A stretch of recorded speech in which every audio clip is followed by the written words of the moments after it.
কর্মকর্তা, রিটায়ার্ড একজন কর্মকর্তা, দুইজন একটা কথা বলেছিল যে তারেক রহমান ভারতের সাথে যে কথা দিয়ে বাংলাদেশে ঢুকেছিল লন্ডন থেকে, সেই কথা তারেক রহমান শুনছেন না। আর তারেক রহমান কত বিপজ্জনক জায়গায় দাঁড়িয়ে আছে, আমার পুরো দেশের সার্বভৌমত্ব কতটা বিপজ্জনক জায়গায় দাঁড়িয়ে আছে। তেহরিকে তালিবান পাকিস্তান কয়েকদিন আগে দুইটা ছেলে এদের সাথে গিয়ে যোগ দিয়েছিল, পাকিস্তানের মিলিটারির সাথে যুদ্ধ করেছে। একজনের নাম ফয়সাল, আরেকজনের নাম জুবায়ের।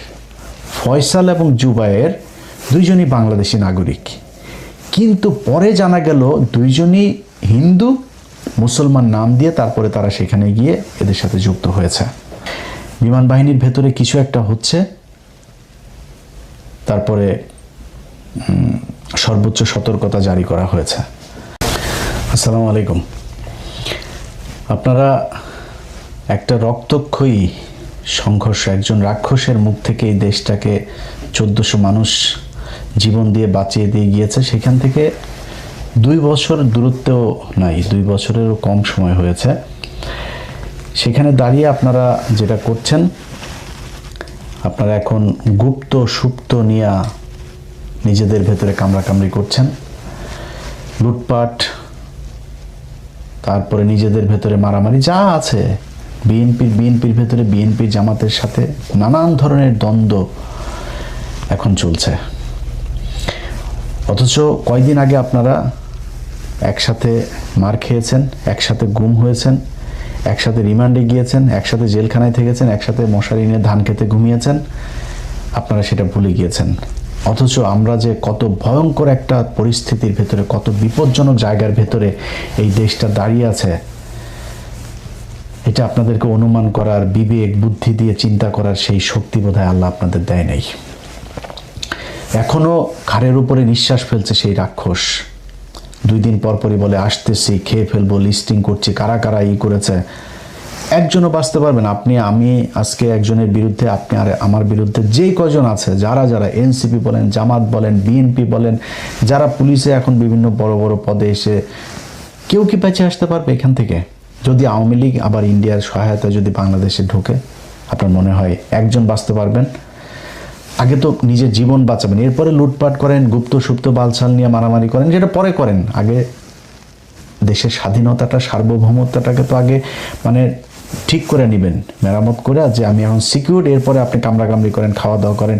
আপনাদের অবস্থা দেখলে মনে হয় অ্যাজ ইফ আপনারা একটা স্বাভাবিক নির্বাচনের মধ্য দিয়ে আসছেন। 5 বছর পর আরেকটা সরকার আসলে কি হবে? কিছুই হবে না। আপনার মাথায় রাখতে হবে, অন্তত যদি কমও হয় তাও 20 বছর আপনাকে আওয়ামী লীগকে ক্ষমতার বাইরে রাখতে হবে। তার একটা মহাপরিকল্পনা আপনাদের করা উচিত ছিল, সেটা না করে আপনারা করছেন। আজকে যে বিষয়টা আপনাদেরকে বলবো, এটা বললে বুঝতে পারবেন যে কত ভয়ঙ্কর জায়গায়, কত বিপজ্জনক জায়গায় তারেক রহমানের জীবন, আপনাদের জীবন, আমাদের জীবন দাঁড়িয়ে আছে, তাহলে বুঝতে পারবেন। 20 তারিখ, এই 20 এপ্রিল আমি ফেসবুকে একটা পোস্ট করেছিলাম। তো আমি যতটুকু জেনেছিলাম ওই দিন, ভেতরে আমার যতটুকু সোর্স আছে তারা বলছে, ভাই খুব টান উত্তেজনা মনে হচ্ছে, এটা মনে হয় খুব উপরের লেভেলের, এরকম 2-1 জন ছাড়া বোধহয় আর অন্য তেমন কেউ জানে না। আমি এরপরে জানার চেষ্টা করলাম। এর মাঝখানে 23 তারিখে একটা নিউজ দেখলাম। 23 তারিখে নিউজটা করেছেন ভারতীয় একজন সাংবাদিক, তার নাম হচ্ছে চন্দন নন্দী। চন্দন নন্দী 23 তারিখে নিউজে বলেছেন যে Bangladesh air force on high alert after raids net many airmen for links with Tehrik-i Taliban Pakistan, TTP. আচ্ছা, এই নিউজের ভেতরে তিনি বিস্তারিত লিখে দিয়েছেন কি হয়েছে ওই রাতে, তারপরে এর আগে পরে কি ঘটছে সেনা বিমান বাহিনীর ভেতরে, তেহরিকি তালিবানের কি বিশাল বিস্তৃতি ঘটেছে, কতজন সেখানে ট্রেন আপ হয়েছে, কতজনকে, 2 জনকে ধরা হয়েছে, গ্রেপ্তার করা হয়েছে, 10 জনকে আটক করা হয়েছে জিজ্ঞাসাবাদের জন্য, আরও 10 জন পালিয়েছে, সব বিস্তারিত বলে দিচ্ছে। অথচ সে তার এই খবরের ভেতরেই বলছে যে BF headquarters in Dhaka has shied away from even acknowledging the raids and consequent arrest, detention and escapes. মানে ওর ওর খবর, ওর এটার ভিতরে আপনারা নর্থ ওয়েস্টের ওই পোর্টালে গেলে তারপরে দেখতে পারবেন, ওর খবরের ভেতরেই বলছে যে বিএফ হেডকোয়ার্টার্স মানে বাংলাদেশ এয়ারফোর্সের হেডকোয়ার্টার্স এই ঘটনা নিয়ে সেটাও তারা অ্যাকনোলেজিংও করছে না অ্যাবাউট কোনটা অ্যারেস্ট, ডিটেনশন এবং এসকেপ। এই রেড দেওয়ার পরে যে যা ঘটেছে সেই কনসিকুয়েন্স তারা প্রকাশ করে নাই, সে নিজে বলছে, অথচ তিনি জেনে গিয়েছেন। তিনি জানলেন কিভাবে? এটা হচ্ছে কোশ্চেন। আচ্ছা, বাংলাদেশের সেনাবাহিনীর কোনো কিছু হওয়ার আগেই এই নর্থ ওয়েস্টের কাছে চলে যায়, এই চন্দন নন্দীর কাছে। চন্দন নন্দী মূলত ভারতীয় গোয়েন্দা সংস্থার একটা মুখপাত্রের মতো আচরণ করে, ওখান থেকে যেসব সূত্রে খবর টবর পায় এগুলোই সে মূলতই করে। তার খবরের একটা বিরাট অংশ জুড়ে বাংলাদেশ সেনাবাহিনীর ভেতরে ওয়াকার পাত দিলেও ওই গন্ধ পায়, এরকম অবস্থা। তো উনি কিভাবে জানলেন? বিএফ এয়ারফোর্স হেডকোয়ার্টার এটা বলেন, সে নিজে বলছে তারা নিজেরাই মুখ খোলে নাই এই কারা কি হয়েছে, এই রেডের পরে কাদেরকে ধরা হয়েছে কি করা, অথচ সে সংখ্যা বলে দিচ্ছে যে 2 জনকে গ্রেপ্তার করা হয়েছে, 9 জন বা 10 জনকে জিজ্ঞাসাবাদের জন্য ধরা হয়েছে, আরও 9-10 জন পালিয়েছে, সেসব বলে দিচ্ছে। কিভাবে জানলো? এবার আসেন, বাংলাদেশের একজন, আমি চন্দন নন্দীর এখানে আরেকবার আসতে হবে, তার আগে বাংলাদেশের একজন সাংবাদিক আছেন জুলকারনাইন সায়ের খান সামি ভাই। সামি ভাই ওইটার পরপরই তিনি একটা পোস্ট করেছেন। তিনার পোস্টটা হচ্ছে, বিগত অন্তর্বর্তীকালীন সরকার 1.5 বছরে বাংলাদেশের জাতীয় নিরাপত্তার এমন কিছু ক্ষতি সাধন করেছে যা অবর্ণনীয়। বিভিন্ন উগ্রবাদী গোষ্ঠীকে এক প্রকার ফ্রি রাইড দিয়ে দেশের নিরাপত্তা ব্যবস্থার অভ্যন্তরে এমন এক ঘুণপোকার চাষ তারা করার চেষ্টা করেছে, যখন তা সামনে আসবে তখন তাদের প্রতি ঘৃণায় আপনার মন বিষিয়ে উঠবে। এটা বললে আপনি পুরোপুরি বুঝবেন না কি বুঝাইতে চাচ্ছেন উনি ওইখানে ওই পোস্টে একটা পিন কমেন্ট পাঠিয়েছেন। তো আমাকে পোস্টটা যিনি পাঠিয়েছেন, পাঠানোর পর আমার ভাই কি হয়েছে, এটা কি লিখছে, ঠিকই তো আছে।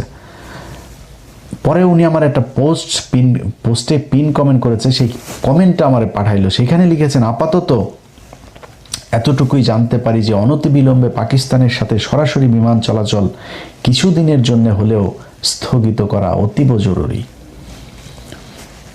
এইটাই হচ্ছে গিয়ে মূল পয়েন্ট, যে পাকিস্তান এখানে কোত্থেকে আসলো, তেহরিকে তালিবান পাকিস্তান কারা, চন্দন নন্দীর কাছে খবর কেমনে গেল, সেই খবর ওই দিনই আবার নবনীতা চৌধুরীর কাছেও গেল। নবনীতা চৌধুরীও কিন্তু এই চন্দন নন্দীর এইটারই মূলত উনি বাংলায় ট্রান্সলেট করে উনি একটা ভিডিও বানিয়েছেন। এবার আসেন বুঝি আমরা। বুঝতে হলে আমাকে আবারও সেই চন্দন নন্দীর ওই পোস্টে যাইতে হবে। আচ্ছা, চন্দন নন্দী 2টা নিউজ করেছে, একটা 23 তারিখ আর একটা 26 তারিখে, 2 দিন আগে।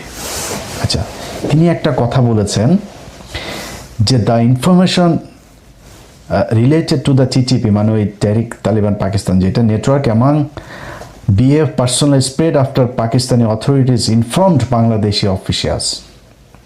পাকিস্তানি অথরিটিস মানে হয় গোয়েন্দা সংস্থা বা সরকার বা দূতাবাস, কোনো একটা পক্ষ বাংলাদেশ এয়ারফোর্সকে জানিয়েছে, অফিসিয়ালসদেরকে জানিয়েছে, পাকিস্তানের সরকার জানাইলো। বুঝেন, কিন্তু খুব হিসাব করে বুঝেন। পাকিস্তানের সরকার বাংলাদেশ সরকারকে জানাইলো, তেহরিকি তালিবান পাকিস্তানের লোক তোমার এয়ারফোর্সের ভেতরে আছে, তাদেরকে তাড়াতাড়ি ধরো। আচ্ছা, জুলকারনাইন সামি বলল যে পাকিস্তানের সাথে প্লেন যোগাযোগ তাড়াতাড়ি বন্ধ করো। আচ্ছা, পাকিস্তান থেকে তাহরিকে তালিবানের পাকিস্তানের তাহলে বাংলাদেশে যে এয়ারপোর্ট এটা বন্ধ করার মানে কি? মানে হচ্ছে যে বন্ধ করলে এই যে ডিরেক্ট ফ্লাইটে তাড়াতাড়ি সব তাহরিকে তালিবান পাকিস্তানের লোকজন বাংলাদেশে আসতেছে, এই জন্য উনি চান তাড়াতাড়ি পাকিস্তানের সাথে বিমান যোগাযোগ বন্ধ হোক। এবার আমরা চলেন বুঝি তেহরিকি তালিবান পাকিস্তান এরা আসলে কারা। এটা বুঝলে আপনি বুঝবেন আসল ঘটনাটা কি। পাকিস্তান মাঝখানে বাংলাদেশের সাথে ভিসা প্রক্রিয়া